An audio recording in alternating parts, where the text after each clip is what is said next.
Muy buenas tardes, amigas y amigos. Buenas tardes, Alex Anfrud. Son las 2:32 de la tarde aquí por Centroamérica. Por donde está Anfrud ya son las 9:30 de la noche. Gracias, Anfrud, por estar con nosotros, amigas y amigos. Para hoy hemos pensado hablar sobre esta noticia que dio la vuelta al mundo y llegó también al continente de Vieyala de digamos, sonidos de los sables y metrallas en lo que es el África, lo que llamaron golpes de Estado, dictaduras, etcétera, en los últimos tiempos. eh, Seres humanos de color oscuro expulsando embajadores, ejército de los blancos, como es el caso de Francia, etcétera. Llamó mucho la atención y mucha gente se preguntó qué pasa, por ejemplo, en Níger, y por eso estamos aquí con Alex Anfrud. Él escribió y acaba de publicar un libro allí en la Feria Internacional de Venezuela sobre justamente Níger. Él conoce el territorio de allí, de aquel rincón que nosotros no conocemos, y hablaremos hoy qué es lo que pasa en estos países. Efectivamente, ¿son golpes de Estado? ¿Son tiranos los que están allí? ¿O son procesos también de emancipación que aquí en estos lares también requieren procesos de emancipación porque también vivimos en falacias de independencias? Adelante, por favor, Alex Anfrud, saluda a la audiencia. Ya estamos en vivo y en directo a través de Radio Victoria y también otros canales en el continente que nos permiten ingresar a su audiencia. Salude, por favor, a la audiencia, Alex, y arrancamos. Hola, un saludo muy grande a todos los pueblos de la Via Yala y a los compañeros de estas emisoras que tan importantes son para dar a conocer otra voz y la voz de los pueblos realmente. Muchas gracias, Alex. Gracias por estar con nosotros. Entonces, comencemos. Em, Antes de entrar al tema del África, pues tú eres hijo de europeos, ¿no? Eres parte de ese mundo, de esa parte del mundo. ¿Por qué te animas a escribir un libro sobre Níger? ¿Qué te une con Níger? Muy bien. La importancia de traducir lo que está sucediendo ya desde el punto de vista básicamente lingüístico. Yo soy traductor. Antes de empezar a trabajar como periodista, empecé traduciendo. El hecho de dominar la lengua francesa me permite conocer las informaciones de primera mano y poder traducirlas al castellano. Entonces, yo he tenido pues acceso a toda esta masa de informaciones, por un lado, y también he acumulado, digamos, una serie de testimonios a lo largo de los años, puesto que yo trabajé en un medio asociativo en Bruselas, en el cual teníamos un proyecto que se llamaba el Diario de África, con un colega camerunés, periodista, investigador. Cada mes, de manera mensual, publicábamos un diario que hacíamos entrevistas originales y producíamos artículos y también retomábamos algunos contenidos, análisis importantes para dar una visión del continente africano. Este trabajo periodístico con mi compañero terminó hace unos años, pero pensando en retomar, digamos, la información, dar a conocer qué está sucediendo en el continente africano, eh, la cuestión de Níger, lo que sucedió el 26 de julio de 2023, fue un detonante. Pero ya de manera anterior yo había entrevistado a bastantes personalidades del continente africano.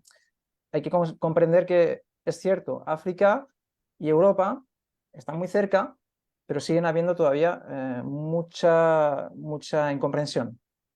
Sobre el continente africano no hay información suficiente, ni en el Estado español, ni tampoco en Francia, donde he vivido más de 10 años. Entonces, la información que yo recogía y el objetivo que tenía era que la diáspora de origen africano que vivía en Europa pudiera tener acceso al margen de escapar al dominio de la hegemonía mediática y poder tener el punto de vista de los pueblos africanos Y por esa razón yo trabajé con mi colega desde Camerún.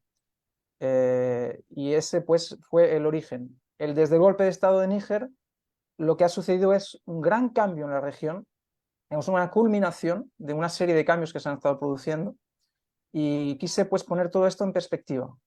En mi libro lo que he hecho ha sido escribir, tiene unos pocos capítulos, es una lectura bastante rápida, y lo que he hecho ha sido describir el origen en la región que ha dado lugar a la situación en Níger. Y luego también explico las causas del fracaso del modelo neoliberal en Níger. Hay una investigación también sobre cómo el FMI ha sido un arma del capitalismo que ha dado como resultado pues, un país de los más empobrecidos del mundo. Si en América Latina, para hacer una comparación, hace unos años se hablaba de Haití o Bolivia como uno de los países más empobrecidos del mundo, en el caso de Bolivia, obviamente, con muchos recursos, lo cual le ha permitido perspectivas de desarrollo. En el caso de Níger, pues podríamos estar hablando de un caso similar, es decir, uno de los países más empobrecidos del mundo, 42% de extrema pobreza. Por lo tanto, creo que era necesario explicar cómo se ha llegado a esta situación y cómo los países africanos están dándole la vuelta a las cosas. Muchas gracias, Ambrus, por esa contextualización y por sobre todo por compartir con la audiencia y con nosotros del por qué un ciudadano, digamos, privilegiado, ¿no? Como puede ser alguien de Europa, en comparación al África, preocupándose por África, por un continente, como acabas de decir, tan empobrecido, no pobre, sino empobrecido. Porque, amigas y amigos, si algo nos une con África es que compartimos el mismo origen. Nuestros abuelos vinieron de allá, ¿sí? Y allí nació, allí, según lo que la historia del sistema Tierra, es allí donde la vida, ¿sí? Se fue complejizando y dio el salto, digamos, a lo que es actualmente la vida en su expresión humana, con ese grado de conciencia, etcétera. Pero aparte de eso, que quizás por conciencia deberíamos saber, lo que sabemos del África es la nefasta historia del negocio, del comercio de la carne humana que ocurrió hace 5 siglos atrás. Y luego vinieron los procesos de emancipación, etcétera, y creíamos que África estaba libre y todo lo demás. Para abordar el tema que te había sugerido también como parte, en cuestión de minutos, estimado Alex, ¿qué significa para ti África y cómo tú podrías describir desde tu comprensión África en este contexto y en relación también a las potencias mundiales? El continente africano, pues históricamente posee enormes recursos. El desarrollo de los países europeos todavía hoy, y en particular si hablamos de la energía que proviene para las centrales nucleares, proviene del uranio, y en particular el uranio que viene desde Níger. Muchas riquezas y un gran empobrecimiento de las poblaciones. Como decía, hay una gran incomprensión en la información porque es algo que es algo que es intencional. La información en los medios hegemónicos en Europa no explica nada de lo que sucede en África, en los continentes africanos. Es como si fueran pueblos destinados a la pobreza, mientras que eso ha sido organizado.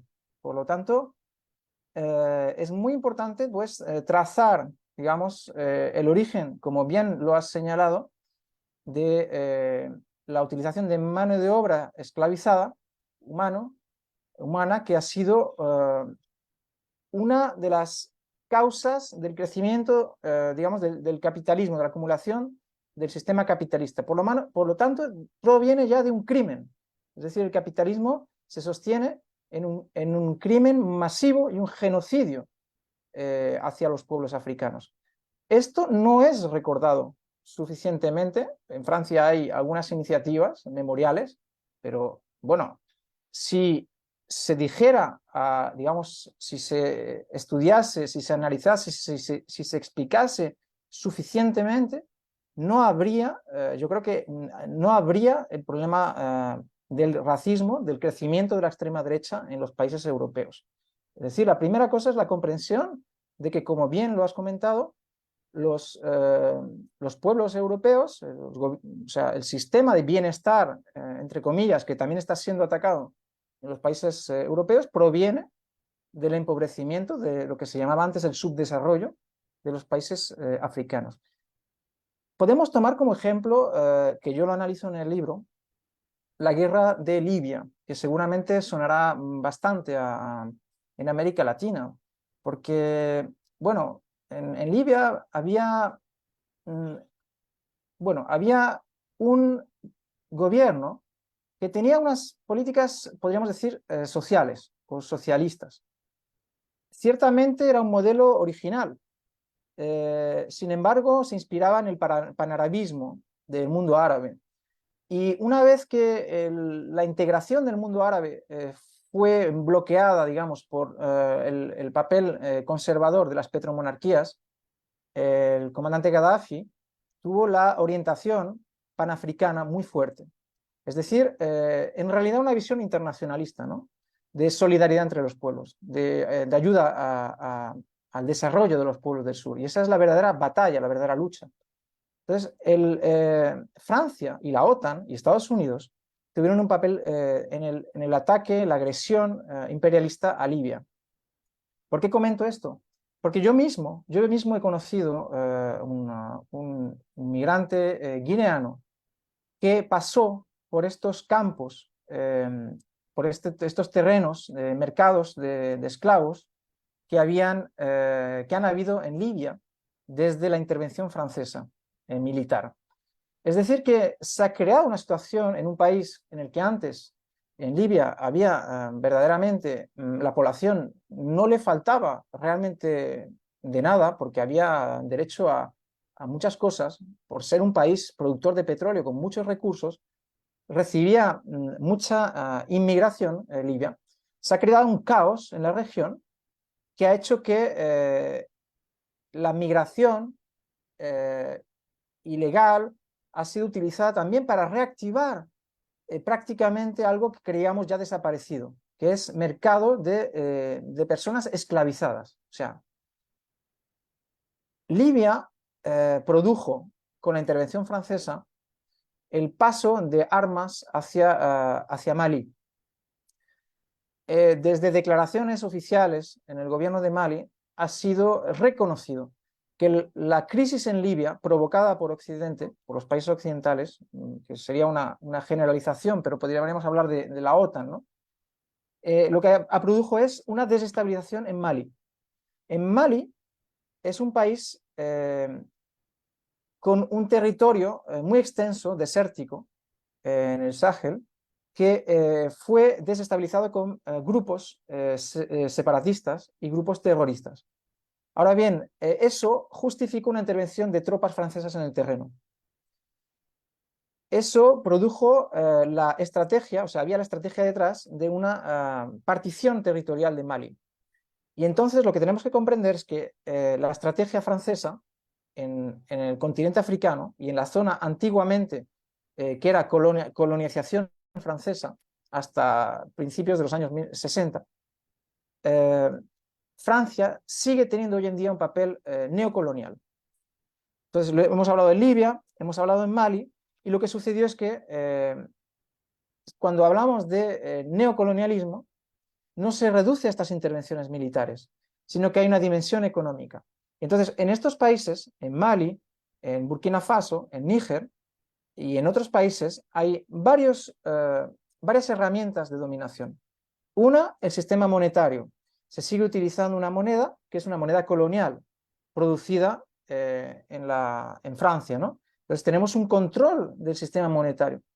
Otro son los acuerdos de defensa y económicos firmados, sometidos desde las independencias. Por lo tanto, tenemos, si queremos hablar, digamos, de la situación histórica desde las independencias, es que no ha habido realmente independencia. Y por lo tanto, el imperialismo francés es bastante reciente y ha tratado y trata todavía de dominar a esos países. Entonces, ahora lo que se ha dado, ha tenido lugar en estos pocos años, en los 4 últimos años, son una serie de golpes de Estado que yo califico de nacionalistas, ejercidos por altos mandos militares que tienen una visión de soberanía nacional. Por lo tanto, han expulsado a las tropas francesas estacionadas, lo cual es un hito, yo considero que es ya algo muy importante. En el plano simbólico, están cerrando emisoras, cadenas de información que son una cierta hegemonía en la producción de información propagandística hacia los pueblos africanos, cadenas de información francesas con proyección regional e internacional, las han cerrado por considerar que dan la voz al terrorismo. Y también hay claro cuestionamiento de todo el orden neocolonial. Entonces, esto es un poco lo que he trazado, he intentado trazar en el libro, la continuidad desde Libia, Mali, y la desestabilización en la región, y la utilización del terrorismo para ejercer todavía una injerencia por parte del imperialismo. Es decir, que las tropas occidentales se estacionan en África con el pretexto de la lucha antiterrorista. Sin embargo, los golpes de Estado han llegado para solucionar ese problema por sus propias manos. Y eso ya es algo simbólicamente muy importante. Y hoy, día 14 de noviembre, se produce la recuperación del territorio nacional de Mali, mientras que hacía años que las tropas europeas de la ONU y de Francia estaban allí estacionadas y no se solucionaba ese problema. Ese territorio no había sido recuperado. Ahora sí. Muchas gracias. Estamos conversando con Alex Andrews. Él es autor de este libro, inquietante por el título, que en Venezuela lo han presentado. Lo tengo entendido que lo han editado en Europa y aquí en esta parte del charco. Y se titula Níger, otro golpe de Estado o la revolución panafricana. Y ojo, lo que está diciendo este Alex con esto de las luchas contra el neocolonialismo o lo que sería el colonialismo continuado, es también una agenda, una tarea pendiente aquí en esta parte del continente o del mundo que se llama Vieyala, porque lo que hizo y lo que hace Francia con África es lo mismo que hace Estados Unidos con los pueblos del continente donde estamos. Y en consecuencia, las luchas emancipatorias, ¿sí?, incluso por la vía de las armas, cuando se trata de la soberanía de los pueblos, está absolutamente legitimada y argumentada por la razón. Porque después de todo, las Naciones Unidas estableció, si acaso sirve para algo ese relato de Naciones Unidas, estableció el derecho a la autodeterminación como un derecho humano fundamental de los pueblos y en consecuencia, si Níger, si Gabón, si Burkina Faso se levantan contra el imperialismo francés, esa república que nos vendió la idea de la democracia de la república, y sin embargo estaba, como dice Alex, decidiendo quién vivía y quién no vivía en esos países del África y saqueando sus recursos para beneficiar o solventar su confort, pues es momento de eso, desempolvar, demostrarlo, y eso es lo que intenta hacer Alex. Imagino, no tengo yo el privilegio de leer el libro, ojalá en algún momento lo pueda tener, porque el título es sugerente, ¿sí? Eso que tú llamas golpe de Estado, no necesariamente tienes que llamarlo golpe de Estado como perverso, sino también si es cuestión de emancipación de los pueblos, bendito golpe de Estado. Alex, voy con la siguiente pregunta contigo. Entendiendo todo esto que acabas de mencionar, imagino que hay mucho más todavía que poder que escudriñar después de todo lo que estabas indicando. ¿Cómo mencionas también en que trabajas en las consecuencias del sistema neoliberal, etcétera, en tu libro, en el caso específicamente de Níger? Si tuvieras que mencionar 3 o 2 impactos negativos del sistema neoliberal en la población del África, en este caso de Níger, y quizás gotas que colmaron el vaso del repudio contra el neoliberalismo, ¿cuáles serían esos dos aspectos o 2 impactos, efectos negativos del neoliberalismo, si acaso puede tener algo positivo también para los pueblos, ¿no? Bueno, lo primero que habría que explicar en el caso de Níger es una cifra que habla mucho. Si de lo que se trata es de sacar un balance del Fondo Monetario Internacional, las políticas impuestas por el FMI, neoliberales. Es decir que en el último plan de desarrollo aprobado por el gobierno de Níger, con el aliado de Francia en el poder, en el gobierno, se refleja calcada la preconización, o sea, las políticas del Fondo Monetario Internacional en el plan de desarrollo de un gobierno, en el cual, por ejemplo, se considera que estábamos hablando de la pobreza, de la extrema pobreza en Níger, se reduciría. Estaba alrededor del 39% y debía reducirse hacia el 31%. Bueno, en realidad, el balance real es que ha aumentado. Es decir, en el momento en el que se plantea ese plan de desarrollo hace unos años, dicen, bueno, de aquí al 2022, 2023, se habrá reducido al 31%. No, ha aumentado al 42%. Es decir, que no hace más que aumentar exponencialmente. 42% de extrema pobreza en Níger, que es un país con recursos enormes. En la década de 1970, 1971, se encontró uranio en Níger.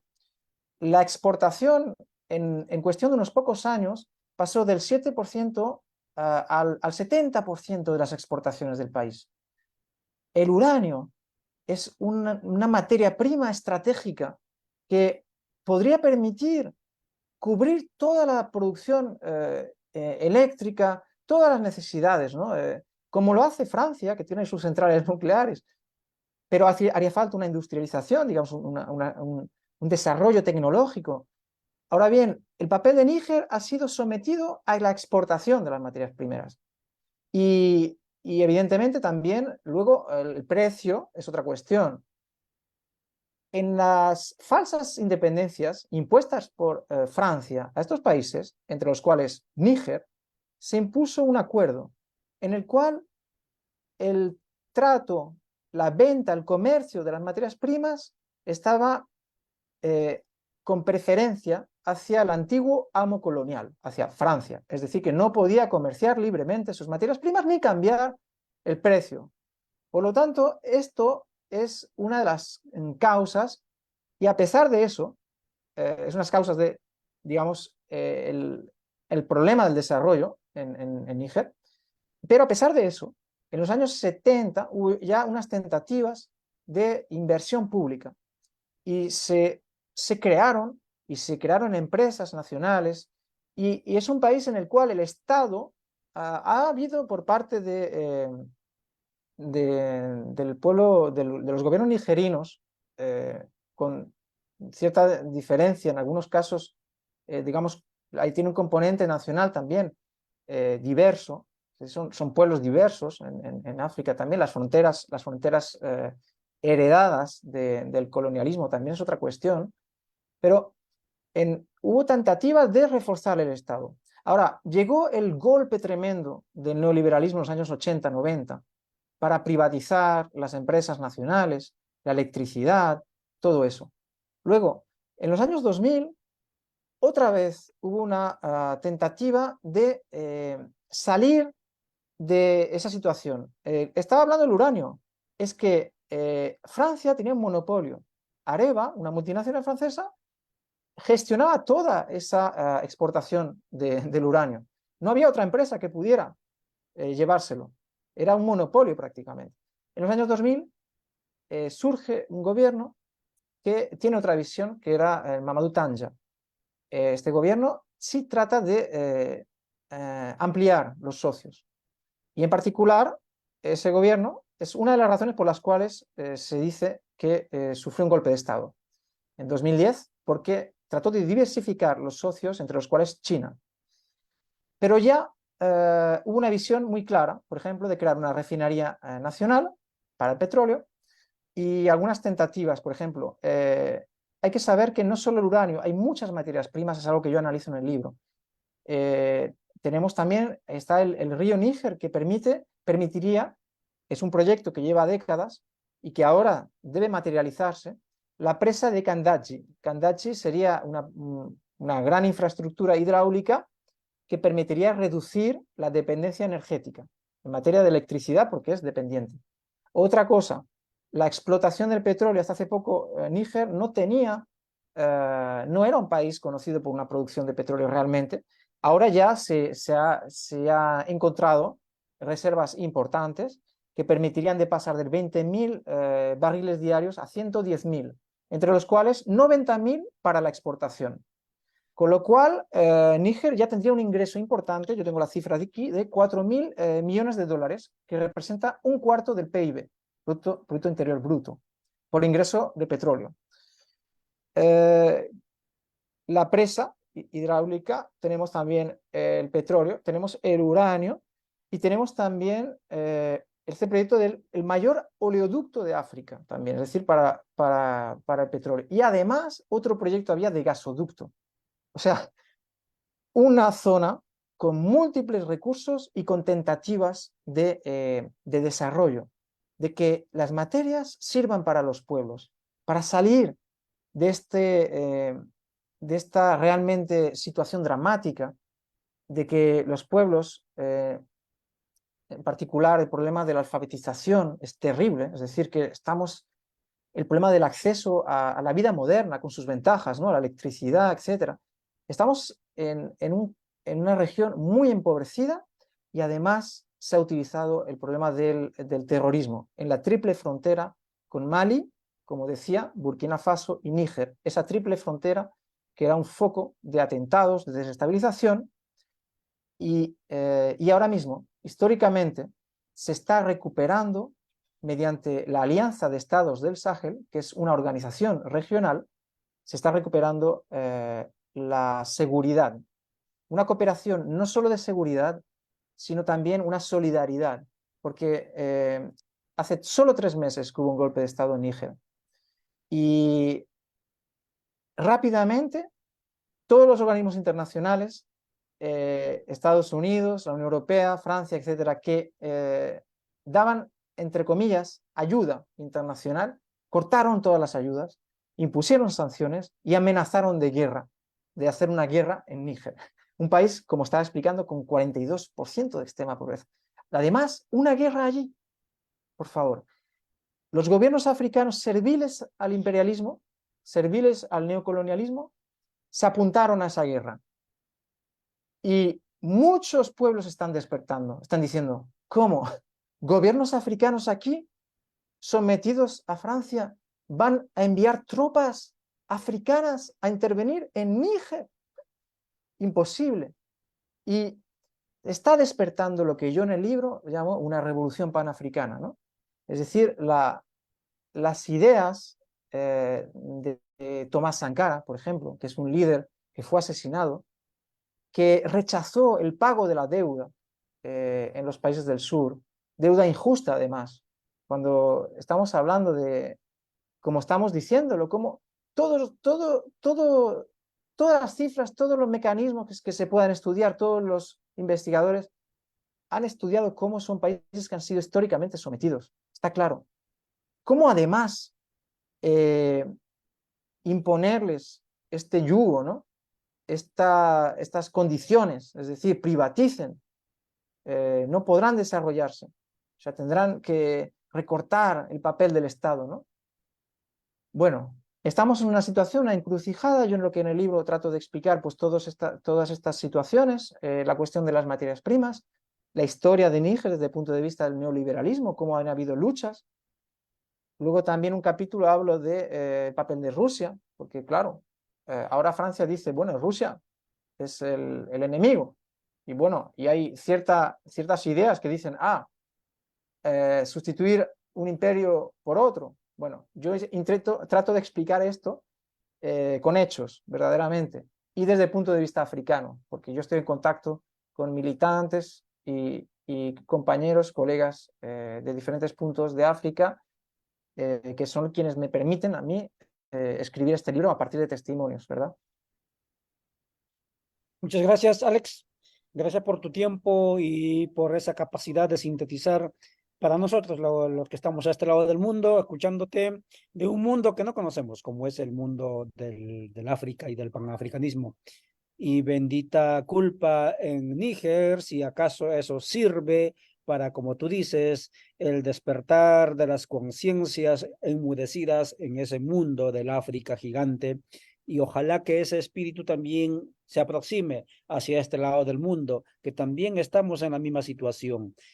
Obviamente, quizás con la mayor ilusión de que aquí sí somos independientes, etcétera. Pero ojo, amigas y amigos, estamos casi llegando a diciembre y en diciembre, el 2 de diciembre, habremos alcanzado 100 años de la vigencia de la doctrina Monroe. ¿Sí? Esa doctrina que dijo, Aviala o América para el bienestar de los estados norteamericanos, es decir, América para los americanos, pero era su política intervencionista que se aplicó y miren a dónde estamos, ellos deciden quién gobierna, quién no gobierna, etcétera, y eso se llama colonialismo, y eso es lo que vive también Francia, Níger por la potencia francesa. ¿Algún mensaje final, estimado Alex, para la audiencia, especialmente para la audiencia que te está escuchándote a este lado del mundo? Y con eso vamos a ir cerrando cuando son las 3:03 aquí por Centroamérica. Como muy bien lo comentabas, es importante que los pueblos se conozcan los unos a los otros. Bueno, libertador José Martí de Cuba tiene esta frase que yo siempre la repito. Pues, cuando he hecho alguna conferencia, he podido, por ejemplo, me habían invitado a hablar sobre el golpe de Estado para el tema de Nicaragua, etcétera. Y siempre digo la frase de José Martí, es que los pueblos deben conocerse unos a otros como si fueran a librar una batalla juntos. Y de verdad, son batallas que son colectivas, son de los pueblos históricamente sometidos al imperialismo. Por lo tanto, es muy importante conocernos, conocer a los pueblos que luchan. Yo, nacido en el Estado español, he sido migrante, he vivido 10 años en el país vecino, en Francia. Yo soy trabajador, he trabajado como obrero y bueno, he vivido en otro país y ahora estoy viviendo en el norte de África y yo trato de darle la voz a los pueblos que luchan. Este es mi trabajo como comunicador y yo creo que ustedes están haciendo igual. Y en mi caso yo creo que si podemos seguir la situación en estos países africanos será muy interesante, muy importante, porque es la misma batalla realmente. Estamos en la misma batalla por la soberanía, primero nacional y después una soberanía popular. Y esto es de lo que se trata, gestionar sus propios recursos que han sido considerados de esa manera históricamente por el capitalismo, pero que también se trata de transformar, digamos, la visión cultural, despojarse de la mirada eurocéntrica y bueno, construir otra manera de vivir y otra sociedad. Pero para llegar a eso es necesario paso a paso liberarse de las amenazas que presenta el imperialismo. Por lo tanto, yo he explicado el caso de África porque se ha desestabilizado y para poder recuperar primero una soberanía nacional y luego construir otra sociedad mucho mejor con bienestar para la población. Todo eso es necesario construir un Estado o formas de organización al servicio de los pueblos. Mientras tanto, estaremos en permanente lucha. Y yo creo que la información es una batalla esencial y por esa razón, bueno, saludo a los pueblos de la Via Yala y un abrazo muy grande también a todos los que hacen posible esta emisión. Muchas gracias. Muchas gracias, Alex. Alex, por supuesto que sí, vamos a luchar juntos porque estamos en la misma batalla. Y amigas y amigos, este ha sido el contenido que generamos con Alex Anfrus a raíz justamente de su libro sobre Níger. Y mañana a las 9 de la mañana estaremos con Ramón Grosfogel, Katia Colmenares y Karina Ochoa. Haciendo un homenaje póstumo sobre este Enrique Dussel como luchador social, porque también lo fue. Y vamos a hablar de ello mañana a las 9 de la mañana a nombre y organizado por el espacio al cual también pertenecemos, a Via La Soberana. Alex, muchas gracias y gracias a la audiencia querida. Nos veremos mañana. Chao.